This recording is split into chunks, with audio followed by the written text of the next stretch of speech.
తెలంగాణ రాష్ట్రానికి గుండెకాయ లాంటి హైదరాబాద్ నగరం యొక్క ఖ్యాతి విఖ్యాతి, హైదరాబాద్ నగరం యొక్క అభివృద్ధి, హైదరాబాద్ ఒక ఇమేజ్ని అంతర్జాతీయంగా ఒక ఇమేజ్ని పెంచిపెట్టినటువంటి ఒక ఘనత కేసీఆర్ గారి నాయకత్వంలో గత 10 సంవత్సరాలు జరిగిన అభివృద్ధిలో భాగంగానే హైదరాబాద్ ఇమేజ్ చాలా పెద్ద ఎత్తున పెరిగిందని చెప్పడానికి నేను చాలా సంతోషాన్ని వ్యక్తం చేస్తూ ఉన్నాను. హైదరాబాద్ నగరం తెలంగాణ రాష్ట్రానికే వరప్రధాని లాంటి ఒక నగరం ఇది.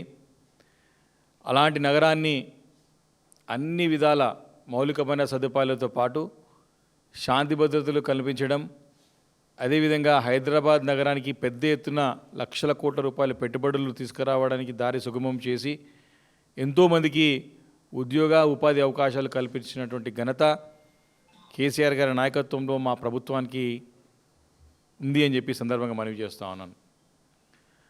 ఇలాంటి ఒక హైదరాబాద్ నగరం కేసీఆర్ గారి నాయకత్వంలో అప్పటి పురపాలక శాఖ మంత్రి కేటీఆర్ గారి యొక్క సారథ్యంలో నడిచినటువంటి ఒక హైదరాబాద్ నగరం ఎన్నో అవార్డులు, ఎన్నో రివార్డులు అందుకున్న సంగతి ఈ సందర్భంగా గుర్తు చేస్తూ ఉన్నాను. మరి అప్పుడు స్వచ్ఛ సర్వేక్షణలో కానివ్వండి, అదేవిధంగా అంతర్జాతీయంగా కానివ్వండి అనేక అవార్డులు అందుకొని ద మోస్ట్ లివబుల్ సిటీగా కూడా అంతర్జాతీయంగా పేరు తెచ్చుకున్నటువంటి సంగతిని నేను మళ్ళొకసారి గుర్తు చేస్తూ ఉన్నాను. ఇలాంటి హైదరాబాద్ నగరం ఎప్పుడు కూడా కాంగ్రెస్ ప్రభుత్వం ఇప్పుడు కాదు, గత చరిత్రలో ఎప్పుడు తీసుకున్నట్టయితే హైదరాబాద్ నగరాన్ని కేవలము తమ యొక్క ఖజానాన్ని నింపుకోవడానికి ఒక బంగారు గుడ్లు పెట్టే బాతులాగానే చూసినారు తప్ప ఎప్పుడు కూడా ఈ నగర ప్రజల యొక్క బాగోగుల గురించి కానివ్వండి, నగర ప్రజల యొక్క జీవితంలో నాణ్యమైన జీవన ప్రమాణాలను పెంచడానికి కానివ్వండి గత కాంగ్రెస్ ప్రభుత్వాలు కానీ ఇప్పుడు కాంగ్రెస్ ప్రభుత్వం కానీ ఘోరంగా విఫలమైందని చెప్పడానికి ఎలాంటి సందేహం లేదు. ముఖ్యంగా రేవంత్ రెడ్డి గారి సర్కార్ వచ్చిన తర్వాత హైదరాబాద్ నగరం యొక్క పూర్తి ఇమేజ్ అంతా కూడా డ్యామేజ్ చేస్తూ వచ్చి ఇప్పుడు కొత్తగా ఒక విలీనానికి ప్రయత్నం చేస్తూ ఒక క్యాబినెట్ నిర్ణయం అని ప్రకటించడం జరిగింది కాంగ్రెస్ ప్రభుత్వం.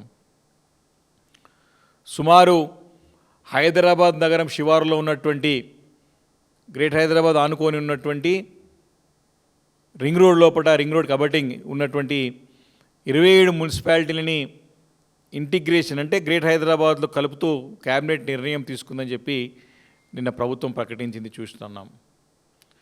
ఈ నిర్ణయం పూర్తిగా అశాస్త్రీయ పద్ధతిలో ఇలాంటి ఒక డీటెయిల్ స్టడీ చేయకుండా బాధ్యతారహితంగా అర్ధరహితంగా తీసుకున్నటువంటి నిర్ణయం అని స్పష్టంగా అర్థమవుతూ ఉన్నది. గతంలో కూడా ఇదే కాంగ్రెస్ ప్రభుత్వం గతంలో ఉమ్మడి ఆంధ్రప్రదేశ్ ఉన్నటువంటి సందర్భంలో హైదరాబాద్ నగర శివారులో ఉన్నటువంటి అప్పుడు 9 మున్సిపాలిటీలని విలీనం చేసి గ్రేట్ హైదరాబాద్గా రూపొందించింది 2007 సంవత్సరంలో. దాదాపు 2007 సంవత్సరాల నుంచి చూసుకున్నట్టయితే 2016 వరకు కేసీఆర్ గారి నాయకత్వంలో ప్రభుత్వం ఏర్పరిచే వరకు కూడా తెలంగాణ రాష్ట్రం ఏర్పడిన 2 సంవత్సరాల వరకు కూడా ఈ గ్రేట్ హైదరాబాద్లో ప్రజలు నరకం అనుభవించినారు, నరక యాతన పడినారు, మౌలికమైన సదుపాయాలు లేక తీవ్ర ఇబ్బందులు పడినారు. శివారులో ఉన్నటువంటి ఈ కోర్ హైదరాబాద్ శివారులో ఉన్నటువంటి సుమారు 9 మున్సిపాలిటీని విలీనం చేసి కాంగ్రెస్ పార్టీ అప్పుడే పెద్ద తప్పిదం చేసింది.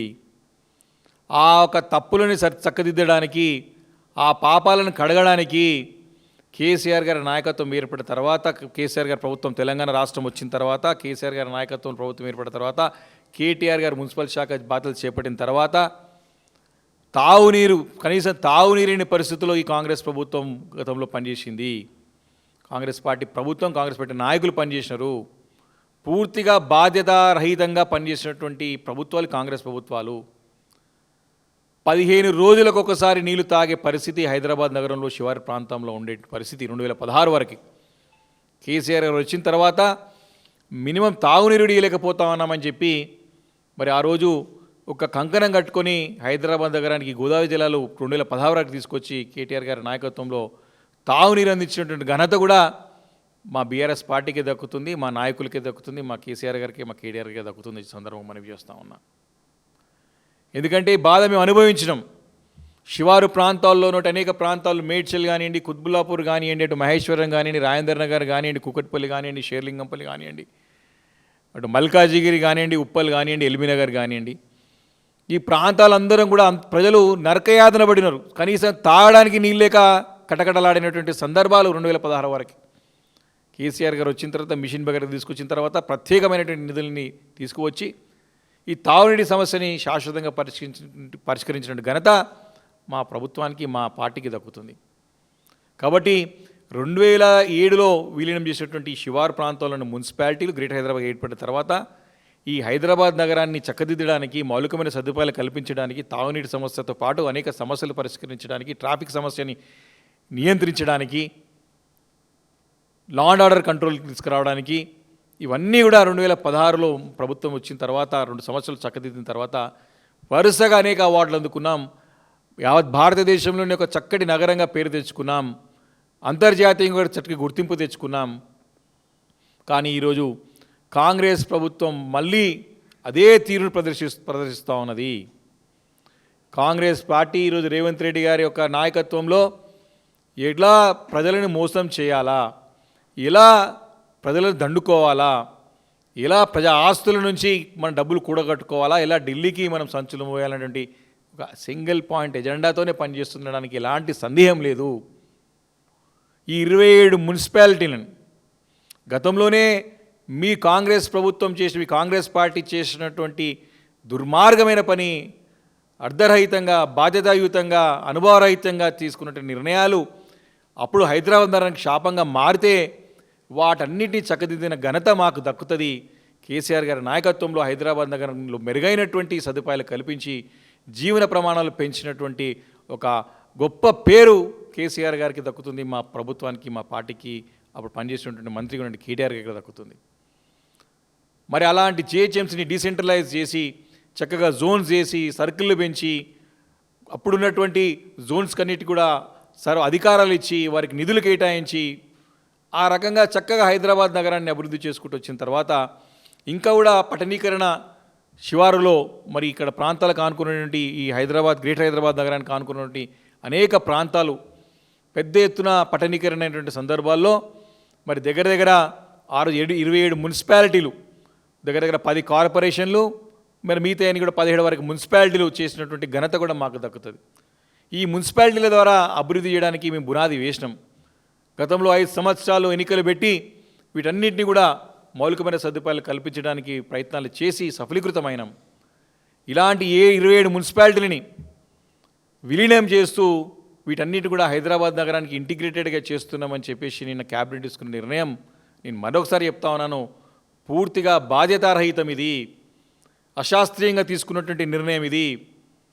ఇది ప్రజలకు సమానం చెప్పలేక ప్రజలకు సమాచారాన్ని దాచిపెట్టి తీసుకున్న నిర్ణయం. ఇది స్పష్టంగా ఇది కేవలం రాజకీయ ప్రయోజనాల కోసం తీసుకున్న నిర్ణయమే ఈ 27 మున్సిపాలిటీలకు విలీనమని స్పష్టంగా అర్థమవుతా ఉన్నది.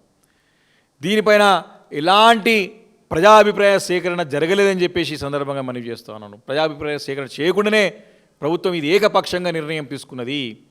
స్టేక్ హోల్డర్ ఉన్నటువంటి శాసనసభ్యులు ఉన్నాం, పార్లమెంట్ సభ్యులు ఉన్నారు, చాలామంది గతంలో పనిచేస్తున్నటువంటి అన్ని ప్రజాప్రతినిధులు ఉన్నారు. వారి యొక్క స్టేక్ హోల్డర్స్ యొక్క అభిప్రాయం తీసుకున్నటువంటి అవసరం ఉన్నా తీసుకోకుండా వీటిని గ్రేటర్ హైదరాబాద్లో కలిపే ప్రయత్నం చేసి నిన్న వాళ్ళు ప్రకటించడం జరిగింది. కాబట్టి ఈ రకంగా పబ్లిక్ హియరింగ్ కూడా జరగలేదు. ఈ పబ్లిక్ హియరింగ్ తీసుకొని రిపోర్ట్ని పబ్లిష్ చేయాల్సిన అవసరం ఉండే, అది చేయలేదు.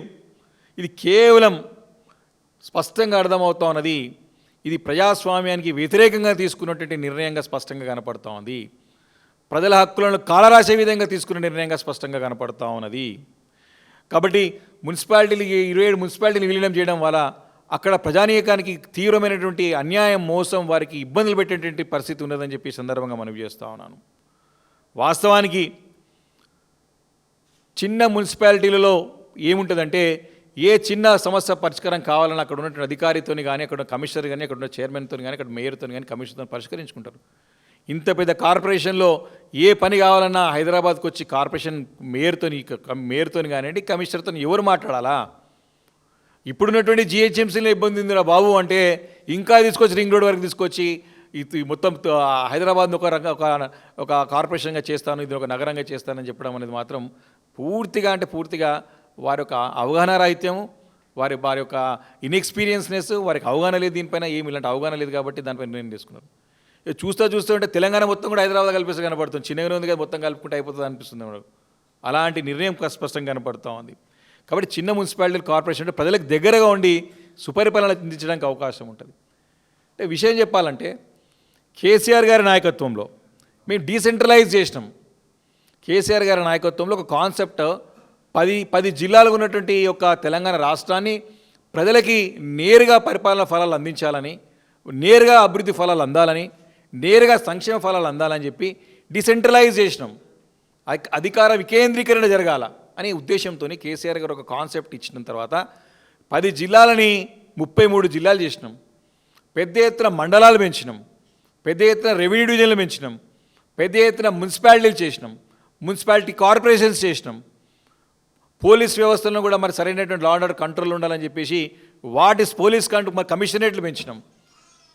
పోలీసులు డిసెంట్రలైజ్ చేసేసి అక్కడ కూడా స్టేషన్లు పెంచినాం.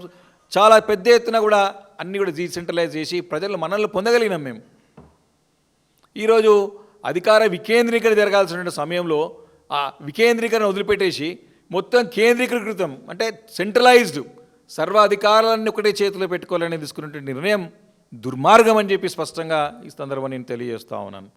కాబట్టి ఈ యొక్క నిర్ణయంతో అంటే డీసెంట్రలైజ్ చేస్తే మనకి ప్రజలకి అభివృద్ధి ఫలాలు అందుతాయి, సంక్షేమ ఫలాలు అందుతాయి, మనకి పరిపాలన కూడా స్పష్టంగా ప్రజలకి దగ్గరికి పరిపాలన అందించవచ్చు. కానీ ఈ రకంగా సెంట్రలైజ్ చేస్తే ఎవరికి లాభం? పైరవికారులకు లాభం.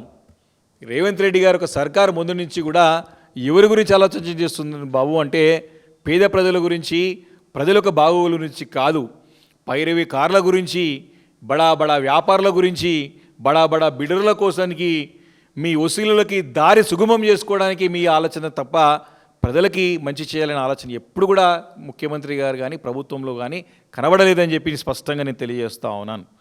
కాబట్టి ఈ రకంగా సింపుల్ ఎగ్జాంపుల్ చెప్పాలంటే హైడ్రా అని తీసుకొచ్చినారు. అది సెంట్రలైజ్ చేసినంత కూడా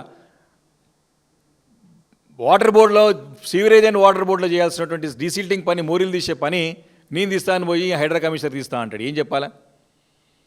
మున్సిపాలిటీలో టౌన్ ప్లానింగ్ సెక్షన్ ఆఫీసర్ చేయాల్సిన పని, కింద ఉన్నటువంటి జవాన్ చేయాల్సిన పని నేను పోయి చేస్తా అని చెప్పేసి హైడ్రా కమిషనర్ పోతాడు.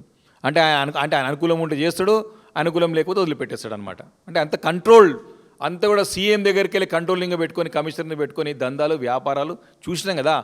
పేదోళ్ళకేమో నోటీస్ ఇవ్వకుండా ఊలగొట్టాలి, బడా బాబులకేమో నోటీసులు ఇవ్వాలి.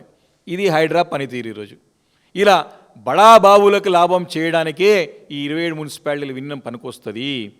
వారి పైరవీలు చేర్చుకోవడానికే ఈ 27 మున్సిపాలిటీలకు విలీనం హైదరాబాద్లో పనికొస్తుంది.